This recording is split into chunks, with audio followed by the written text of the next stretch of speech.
playing on defense when Jonah is pitching is like, it's almost like an off day for me in the outfield because the ball doesn't get hit to me. He just strikes people out. And I said that earlier in the year. And to watch what he did, to be with him for most of the year, and it was unbelievable. And I've never seen anything like it. And I think with Jonah, like what makes it even better is that he's such a good dude. He's like the nicest guy you'll meet, and I couldn't be more happy for him. Welcome to Meet at the Apple, presented by PC Richard & Son. I'm Vito Calisi. That's Jonathan Barron, and today we're joined by Nick Morabito, who's over in Arizona for the Fall League. But Nick, before we talk about Arizona, before we talk about Binghamton, I want to go all the way back to last year because we talked to you when you won Position Player of the Year, Minor League Player of the Year. And it's funny, when we do these interviews, we talk to you before you go out and do all the fun stuff. So right after we spoke to you, you took BP, you got to meet some big leaguers. I remember you told us you were looking forward to meeting Brandon Nimmo, but can you tell us about that day after we had that conversation? Yeah. First of all, thank you guys for having me on. Appreciate it. But yeah, I can. It was probably around this time a year ago, maybe a little like late September, mid-September. Yeah, it was a great day. They brought me around the clubhouse, and I got to watch BP and talk to some guys. I talked to Nimmo for a little bit. I remember we talked about some outfield stuff and kind of how it gets a little windy sometimes in Queens. And I talked to, who else did I talk to? Alvarez a little bit, Alonso, just a quick conversation. I talked to Mendoza for a little bit. They were all good conversations. As big leaguers, it's cool to be a minor leaguer in the Met system and go up and win Player of the Year. And I was very grateful for it. But to be able to talk to them and pick their brains a little bit is great. Well, Nick, it seems the conversations, whatever insight those guys gave you, paid off because you came back this year. You had another great season in the Mets organization, winning a championship with AA Binghamton. Let's talk about the season you guys had. Let's talk about you on a personal level and also the team success, winning the title. What kind of a year was it for Nick Morabito in 2025?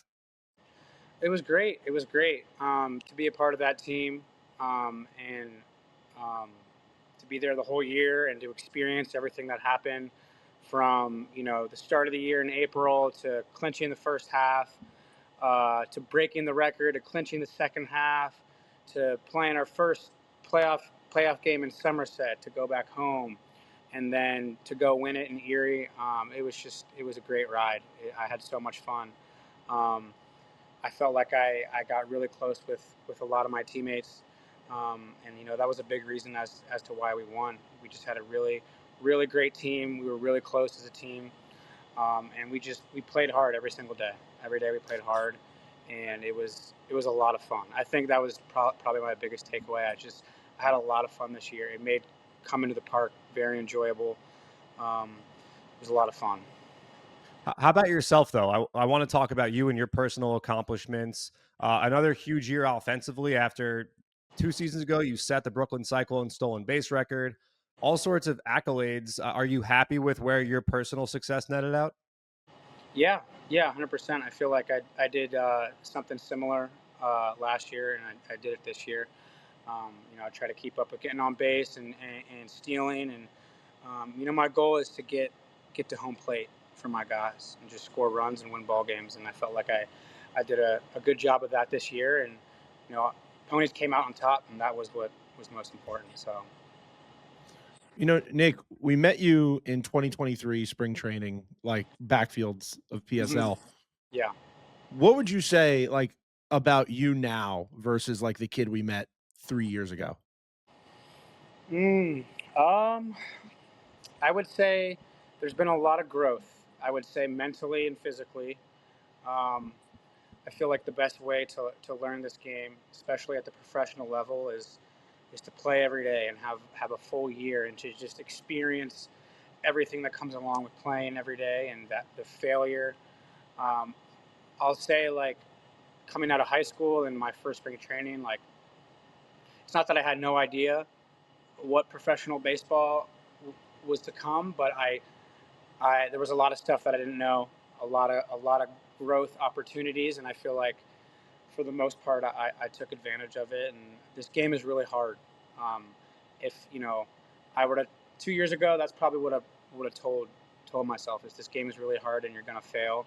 It's just how quickly you can come back from that failure, how quickly you can get up, um, which is really the most important because everybody goes through ups and downs in this game. It's just it's how level you can stay and how you can find little ways to succeed.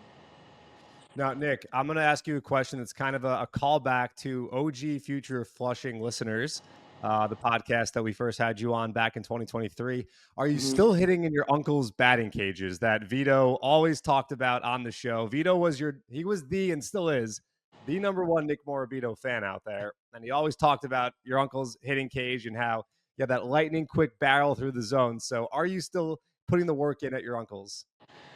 I still am, and until the day that I am done with this game, I will continue to hit there. He's the one who I've hit with my whole life. He's made my swing today. He has this company, Perfect Swings USA, and I will. He's my guy. Obviously, it's nice that we're related and he's my uncle. But till the day I put down that baseball bat and hang him up, I will be there. All right, so let's talk about some other offensive moments you this year. You stole 49 bags this year. Now, just knowing you, how much was it killing you? How much was 50 on your mind? And how much did it kill you when you stopped at 49? It's actually pretty funny because in 2024 I had 59, and I would say the same thing about 60. Like I wanted 60, and this year I had 49. I wanted 50. It's pretty funny because the last game of the year I had 48.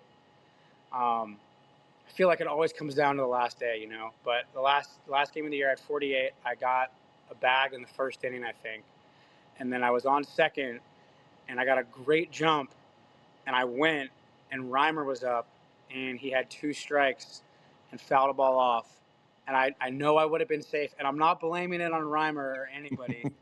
But I mean, he had to do what he had to do. Like he didn't want to strike. I'm not going to be like, hey, you should have struck out there. So I got my 50th bag of the year, and obviously not. Like we're trying to win. I mean, it's what 49, 50. It's one. It's a difference of one. Yeah, it is what it is. So you brought up Jacob Reimer, and I remember the first conversation we had with you. You actually told us you and Jacob Reimer went to the Dominican together. You've come up in the system together. Now we'll ask you about some other guys, but what's it been like for you guys who've had like kind of parallel experiences coming up through this organization?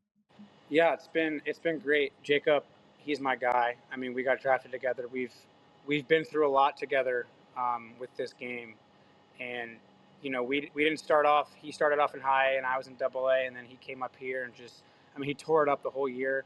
But I think one of the things that me personally I get the most excited and the most happy about is to see like the guys around me succeeding, and we had a lot of success this year with a lot of guys, and I think you feed off each other 100%. Like they say, hitting is contagious. For a lot of the guys around me at the Double A level, at all the levels, like to see this much success, like, and to see all these players within the Mets org like develop and just get better and better.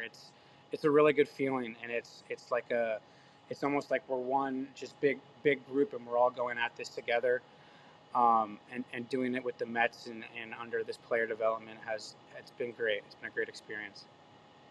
And I think what makes the fact that you guys won the title even more impressive is your Double A team lost Ryan Clifford, who was one of the best home run hitters. You guys lost Jett Williams, and by losing, I mean they got promoted to Triple A because they, had earned that and had great success. But then guys like AJ Ewing and Jacob Reimer come up from High A, and they almost replace that. And you guys lose Jonah Tong down the stretch after he has one of the best minor league seasons we've ever seen in Mets history. Not only does he go to AAA for 2 starts, then he winds up pitching for the Mets in a pennant chase. Nolan McLean early in the season, he makes a couple starts for Binghamton. He's just too good for the Eastern League, and he obviously goes on to do what he does. What is it like when you guys are trying to win and you have two huge impact players like Cliff, like Jett Williams? They're taken away from you guys. And we know that it's for a good reason, but like it kind of sucks. But then you see these other two guys come in Reimer and Ewing, and you guys don't miss a beat, and you're still able to win a title. Yeah, I think them. Obviously, it was great for them to go up. Those four guys all at the same time. It was pretty crazy to see that. It was awesome for them, and those are my guys as well. But I think personally within that team, it didn't really affect us. And like you said, like other guys stepped up, like AJ, like Reimer, like Suero. Like it felt like when those guys got promoted, then we just had other guys to replace them, and we kept balling out. We kept feeding off each other. Um, it was great. It was a great experience, a great second half, even after we lost those key players. We had a lot of fun. You brought up Chris Suero, who's there with you in Arizona right now, one of the Mets who was sent to AFL, which we got to find out who's in your house. What are the arrangements right now? It's me, DeAndre Smith, and Chris Suero. Um, it's a good setup. I'm like 5 minutes from the field. Got a nice backyard, 3 rooms, no dishwasher though, which is pretty unfortunate. I've been having to like clean my dishes. Um, just used to like put them in the dishwasher. Yeah. It's a good setup. I mean, we're 5 minutes from the field, easy drive. A lot of NBA 2K 25 or 26 going on. I'm not good. Suero and DeAndre are really good, so I gotta step up a little bit. Well, you are in Scottsdale, which for my money is the best place in Arizona. Old town, great job, changed my life on my first visit. I'm sure, sure you kind of get what I'm talking about. I want to backtrack real quick. Brought up Jonah Tong. We'd be remiss if we didn't talk about the season he had. And from your perspective, playing behind him in the outfield, I remember talking to Mookie Wilson a couple months back and talked about being behind Dwight Gooden on the nights that he started. And he was like, yeah, I'm in the outfield and I'm just bored because he's just striking everybody out and like no one has a chance against him. Did you have a similar experience playing behind Jonah Tong this year, seeing what he was able to do? Playing playing on defense when Jonah is pitching is like it's almost like an off day for me in the outfield because the ball doesn't get hit to me. He just strikes people out, and I said that earlier in the year, and I mean to watch what he did, and to be with him for most of the year, and it was unbelievable, and I've never seen anything like it. Um, and I think with Jonah, like what makes it even better is that he's such a good dude.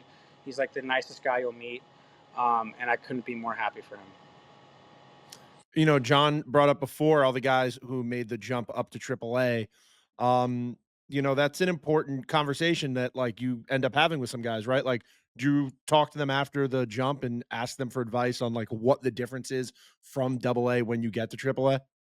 Yeah, no, I talked to those guys, and I don't think they saw like a huge difference. I mean, they were still succeeding at that level, but those guys, they all have very good. They're all really good up here, and so I kind of expected them to say that because they're all unbelievable baseball players, and um, they go and do their thing, and I don't really think they let outside things or the atmosphere affect them. They all did great. So And Nick, I think so much of what we're talking about is really appropriate. The last time Vito and I recorded, it was in the aftermath of the Mets season, and obviously it ended in a way that no one wanted. Very, very disappointing, very upsetting. And the message that we tried to convey, and I know a lot of people at the time didn't want to hear it, totally understand that, but it still remains true. The point that this organization is in such a good spot with so much talent at all levels, yourself, your teammates. I mean, we talked about the guys that left Binghamton, go up. You guys still win. Jack Wenninger's dominant, Jonathan Santucci, Will Watson, RJ Gordon, Zach Thornton. As a guy who was in it, how excited should Mets fans be for what is going on? I think more under the surface level that in 2026 and beyond will finally start to make a real impact at the New York Mets winning games moving forward. I think that Mets fans should be very excited. This year, I feel like our farm system kind of exploded. There's just so many names that you've mentioned, that I've mentioned already, that fans can look forward to, from the pitching end, from the position player end. The list goes on, and I feel like, me personally, I feel great, just about being a Met, honestly, and just the amount of guys that we have that will be big leaguers and will be big leaguers for a long time. So before we get out of here, we do want to hear a little bit about your experience at the Fall League, because it's a really unique thing where your teammates with not just your Mets guys, your teammates with guys from all over the league, some of the top prospects in the game. So what's it been like just being in Arizona and getting to know guys from different orgs? It's great. It's great. I think that was one of the things I was most excited for when I got here, was to just meet guys from other orgs, different coaches, pick guys' brains. Um, it's been great so far. I feel like our team has been vibing great. Like, we have good chemistry already, and one of our coaches told us the other day, it's like you guys have been playing together for a year already. Just the way that, we all talk, we all support each other, and we go to battle every day, and we want to win, and we want to see each other succeed. Even though you're part of different organizations and different teams, and everybody has been, on different affiliate full season teams this year. It's cool how you can all come together and just compete. One more for me, Nick. This year, the Rumble Ponies did a good job with the media, and you were the focal point of one particular piece of media. Morabito at Mirabito, the commercial. This is SportsCenter styled commercial. How many takes did it take before we finally nailed that one? Um, I think we did a number of skits, and the goal around it was to have it kind of like the ESPN commercials back in the day, just Mhm. short and quick and to the point. It's kind of my idea, and it didn't really. I want to say each skit probably took like one or two takes. It was easy. It was simple. And I'm glad. I mean, fans would bring it up to me the whole year, and they liked it, and I think it was a good, play on words, because the gas station's up there, Morabito, and my last name's Morabito, and people really loved it, and I liked it, and it was entertaining, and that was the point, and yeah, it made good media, so that's all that matters. All right, so it sounds like you got a little bit of a producer side to you. And if that's the case, then give me and Vito a teammate, either past, present, current, whatever, someone in the system that we should have on the show next. Who do you think would be a good next guest after yourself?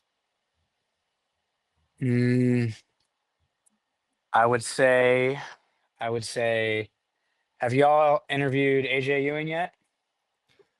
We did right out of Right high after he school. got drafted, right after he. So it's been a Okay. while. It's been a couple years. Yeah, I mean, I've been on here a few times. You can get AJ again, you can get Reimer again. DeAndre Smith, you could get him. Yeah, those are three names I got for you. Or And Chris Nick, Suero. Chris Suero's he's a big personality. He likes to talk, so he would be good to have on here. well, you're there with Chris in Arizona right now, and Halloween weekend it falls during the time when you guys are in Fall League. We found out when we were there in 23, we found out every guy's costume. Do you know your costume, and do you know what other guys are going to go dressed as if you go out? Oh man, I don't know. You guys got any ideas for me? Well, I remember the one that sticks out for me. Two stuck out for me from the last one. Rowdy was the Joker, and Nolan Clenny was John Cena. Okay, those are good. Those are good. I will probably have to show up to the park in our costume and hit BP in it or something. So I need something. I don't know. I'll figure it out though. I got what, like a week and a half? Yeah, I mean Yeah, and you're a DC guy. You're probably grew up a Nationals fan, right? You could be one of the presidents. Yeah. Yeah, that's not a bad idea. Maybe like George Washington or something. well, Nick, thank you so much for joining us on the show. Sounds like you got some Halloween planning to do, but congrats on a great season, and we're looking forward to seeing you up in New York. And when you get there, I want to give you some advice because you're gonna have to find a new place, a new apartment. This is not real advice. Well, it's kind of real advice. That's real You want advice. to get that brand new mattress, that brand new TV, that brand new sound system, whatever it might be. You visit our friends right behind us here on the step and repeat of PC Richard and Son. They'll take care of you. They've got the best prices, absolutely lowest guaranteed, friendliest, most knowledgeable sales staff, whatever it is you need, Nick. They've got it. They've been doing it since 1903. So, I mean, we've done a couple of these live shows at their store. Maybe we could do one with you at a store, maybe next year. That'd be great. Yeah. But you got to chat our friends at PC Richard & Son. Wanted to get that in before we let you go. Sweet. That sounds great. Nick, thanks so much for joining us on Meet at the Apple, and we're looking forward and can't wait to interview you at Citi Field when you make it over to Queens. Yeah. Thank you guys for having me on.